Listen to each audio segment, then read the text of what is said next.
सम्भाषणसन्देशसंस्कृतमासपत्रिकायां प्रकाशितानां बालकथानां ध्वनिप्रसारणम् इदं बालमोदिनी इति।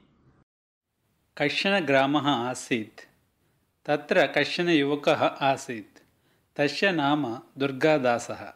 सः बुद्धिमान्। एकदा सर्वे ग्रामीणाः रात्रौ निद्रायां मग्नाः आसन्। तदा कुत्रचित् चोरः चोरः इति आक्रोशध्वनिः श्रुतः। सर्वेपि ग्रामीणाः तत् श्रुत्वा त्वरया उत्थाय लवित्रं दण्डः इत्यादीनि आयुधानि स्वीकृत्य यतः ध्वनिः श्रुतः तत्र समायाताः।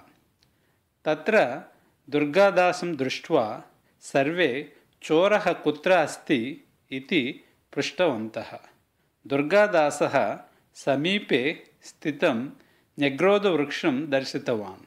सर्वे न्यग्रोधवृक्षं परितः तथा स्थितवन्तः यथा चोरः कुत्रापि धावितुं न शक्नुयात्। चन्द्रस्य प्रकाशे कोऽपि चोरः न दृष्टः।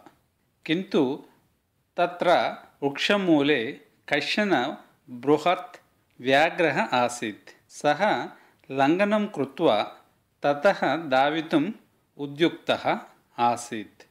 तदा एव तेषु जनेषु अन्यतमः केभ्यश्चित् दिनेभ्यः पूर्वम् अन्धकारे एकः जनः अनेन एव मारितः, अपरः व्रणितः कृतः।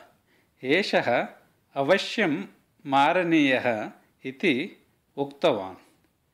अनुक्षणमेव जनाः तदुपरि पाषाणखण्डान् क्षिप्तवन्तः। सः व्याघ्रः वृक्षमूलात् कूर्दनम् अकरोत्। सर्वे मिलित्वा लवित्रैः दण्डैः ताडयित्वा तं व्याघ्रं मारितवन्तः।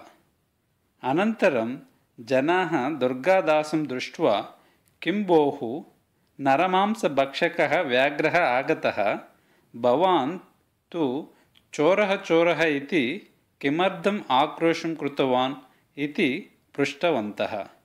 दुर्गादासः मन्दहासपूर्वकं यदा अहं चोरः चोरः इति आक्रोशं कृतवान् तदा भवन्तः सर्वे आयुधैः सह गृहात् बहिः आगतवन्तः।